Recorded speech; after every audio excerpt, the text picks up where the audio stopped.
अस्सलाम वालेकुम viewers. I hope आप सब खैरियत से होंगे। दिस इज़ वान कुरैशी। आज जो हमारा टॉपिक है वो बेसिकली इलेक्ट्रॉन थ्योरी से रिलेटेड है। इलेक्ट्रॉन थ्योरी के अंदर जो हम पढ़ेंगे वो definition of matter, different state of matters, atom क्या होता है, एलिमेंट क्या होता है, मॉलिक्यूल क्या होता है, और स्ट्रक्चर ऑफ एटम और उसके जो ऑर्बिटल्स हैं उनके बारे में हम डिस्कस करेंगे। इलेक्ट्रॉन थ्योरी बेसिकली क्या होती है? कायनात की हर वो चीज़ जो वज़न रखे और जगह घेरे मादा कहलाती है।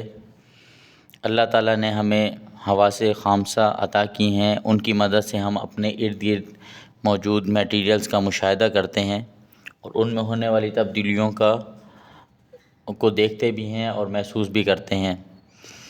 पानी, हवा, गैस, मिनरल्स वग़ैरह सब मैटर की मुख्तलिफ़ स्टेट्स हैं।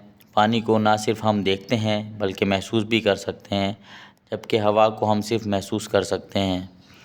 हमारे इर्द गिर्द मौजूद ये तमाम अशिया मटेरियल थिंग्स कहलाती हैं, क्योंकि ना सिर्फ इनमें मैटर की मकदार मौजूद होती है बल्कि ये जगह भी घेरती हैं। डिफरेंट स्टेट ऑफ मैटर्स की अगर हम बात करें तो मैटर की 3 हालतें हैं: सॉलिड, लिक्विड एंड गैस। तमाम धातें सॉलिड में, और जबकि जो हमारे पास मरकरी है वो लिक्विड फॉर्म में होती है। पानी, दूध और डिफरेंट बहने वाली चीज़ें जो हैं ये माया या लिक्विड में होती हैं, जबकि carbon dioxide, carbon monoxide, oxygen वगैरह ये सारी की सारी गैसेस के अंदर आती हैं। हर मादा 2 या 2 से ज़्यादा एटम से मिलकर बना होता है। इसका मतलब है कि मादा एटमों का मजमुआ होता है। एटम की अगर हम तारीफ़ करें, एटम की तारीफ़ सादा अल्फाज में यूँ हो सकती है कि एटम किसी भी मादा का छोटे से छोटा ज़र्रा होता है जो अपने उनसर की खसूसियात को बरकरार रख सके, एटम कहलाता है। एटम नहायत ही छोटा सा ज़र्रा होता है जिसे आम आँख से हम नहीं देख सकते।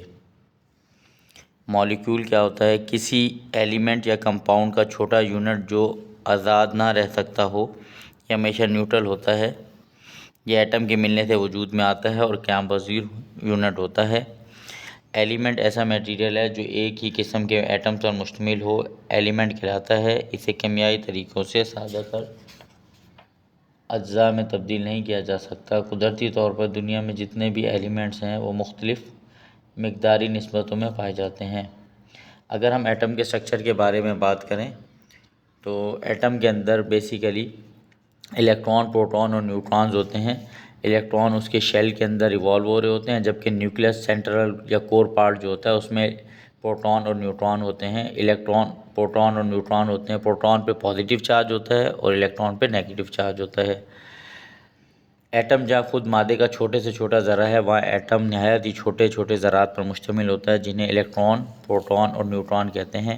एटम में एक बुनियादी मरकज़ जिसे न्यूक्लियस और मुख्तलिफ मदार होते हैं, जिन्हें ऑर्बिटल्स या शेल कहते हैं।